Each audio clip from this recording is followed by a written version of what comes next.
Ratusan buruh di Yogyakarta menggelar aksi unjuk rasa di kawasan Tugu Palputih pada Selasa 10 Desember 2024. Massa yang tergabung dalam Majelis Pekerja Buruh Indonesia atau MPBI Daerah Istimewa Yogyakarta ini mendesak Pemda DIY agar taat pada keputusan Mahkamah Konstitusi tahun 2015 terkait upah minimum. Para buruh menilai berdasarkan putusan MK tersebut dan meminta agar Gubernur DIY menetapkan UMP yang sesuai dengan kebutuhan hidup layak atau KHL, yakni di antara Rp3,5 juta hingga Rp4 juta. Lalu, untuk upah minimum kabupaten kota atau UMK juga harus di antara Rp3,7 juta hingga Rp4 juta. Para buruh juga menyoroti soal upah minimum sektoral yang besarannya harus lebih tinggi dari UMP sesuai dengan Peraturan Menteri Ketenagakerjaan Nomor 16 Tahun 2024. Atau dengan kata lain, harus ada penambahan 10%. Pada peristiwa ini, konflik berkembang melalui 5 tahap menurut teori Louis Pondy. Pada tahap konflik laten, terdapat ketidaksesuaian antara rendahnya UMP dan kebutuhan hidup layak para buruh. Ketidaksesuaian ini dirasakan semakin nyata ketika para buruh merasakan ketidakadilan tersebut yang membawa pada tahap perceived konflik. Selanjutnya, tahap felt konflik di mana emosi dan frustasi para buruh meningkat, terutama karena pemerintah daerah tidak kunjung menanggapi aspirasi kami meskipun sudah ada landasan hukum yang mendukung tuntutan kami, yaitu keputusan MK tahun 2015. Kemudian konflik ini terwujud secara nyata dalam bentuk aksi unjuk rasa di Tugu Palputih.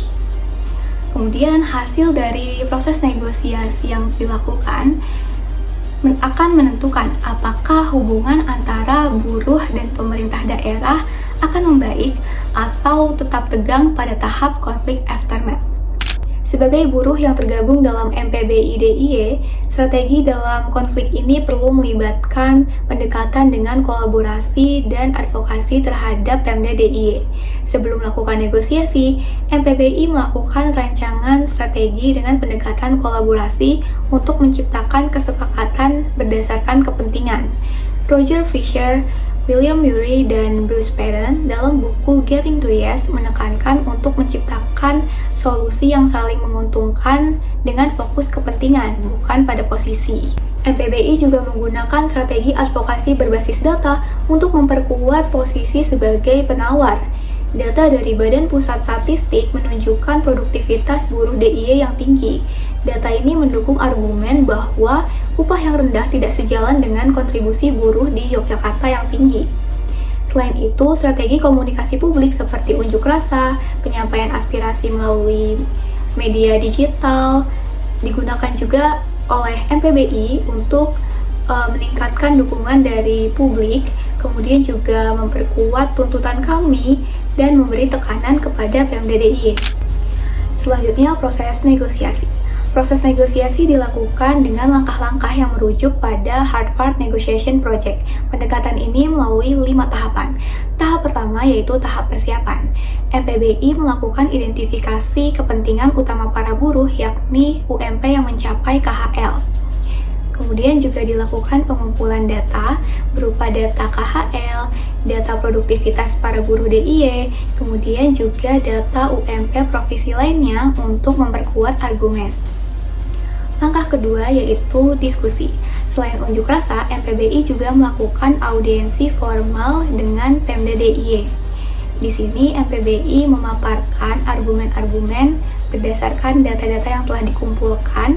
Kemudian juga MPBI mendengarkan argumen dari Pemda DIY untuk saling mengetahui sudut pandang dari masing-masing pihak. Yang ketiga, klarifikasi tujuan.